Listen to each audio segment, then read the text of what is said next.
Assalamualaikum warahmatullahi wabarakatuh. Greetings to Dr. Lim Gitian. My name is Nuri Syaira binti Abu Bakar and my metric number is 142328. This is the presentation for SEU 41AE Regional Economics. I have decided to name my presentation as Complexity and Happiness.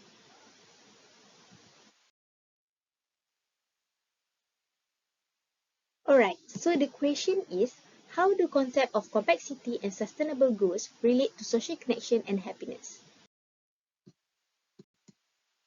To get a better understanding, I will start this presentation with the definition of complexity. So, complexity is an urban planning and urban design concept which promotes relatively high residential density with mixed land uses. Okay, now let me dive in the characteristic of complexity. So, for additional information, the first complexity was created with the idea of sustainable urban planning in the late 1990s. It was first invented in the Europe countries.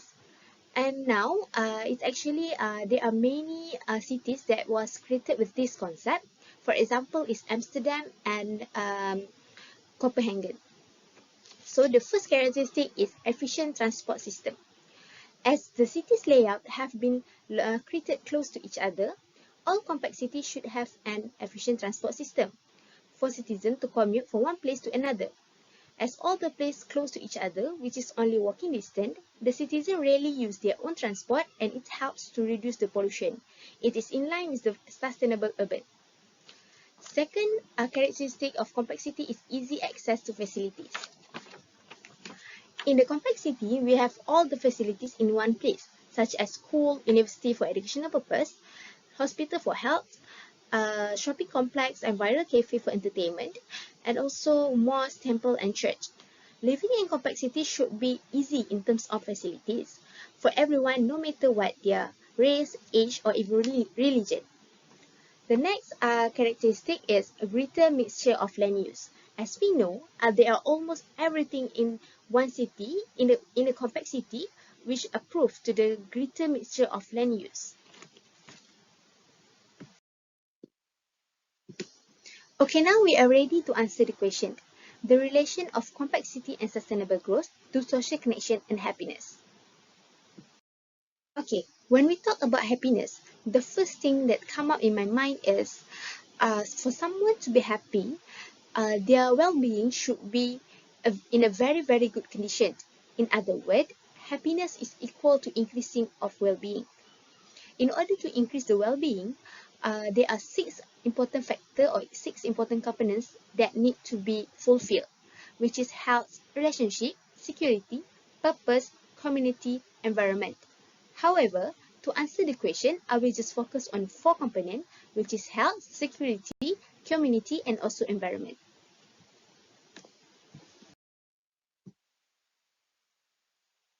Okay, now I will show to you how the complexity will affect someone's happiness through the first component of well-being, which is health. Health is divided in two types, which is mental and physical. So, being healthy is contribute to someone's happiness. So, the main vehicle in the complexity is a bicycle. It will encouraging people to cycle and walk as the walking distance facilities has been designed. Complexity are found to be negative correlated to BMI, obesity, heart disease, high blood pressure, and also diabetes. So, it is confirmed, it's proven that complexity design is contribute to someone's happiness through health.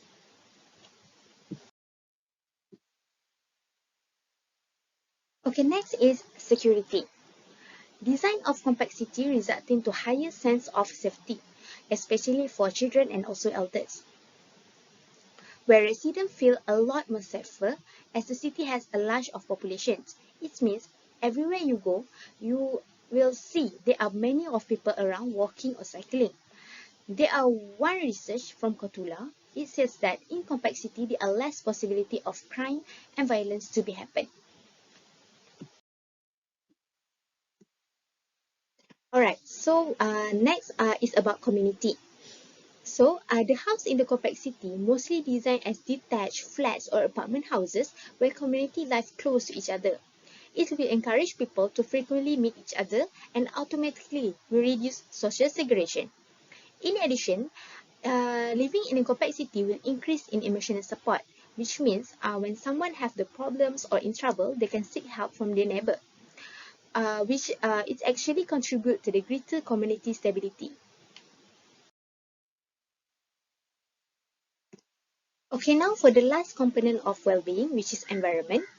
Okay, complexity made people dependency on car is lesser than suburbs, which means people are rarely to use their own transportation to commute to one place to another. Car sharing is a common thing where they commute in the same car with their colleague or even within the apps. Lower car dependency is resulting in decreasing in air pollution that caused by the car smoke.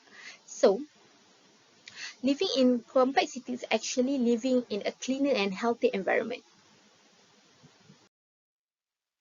Hence, it is proof that many components of well-being have been fulfilled by living in a compact city.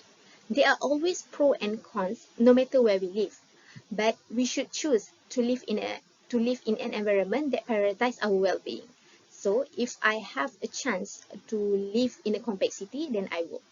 So that's all from me. Thank you.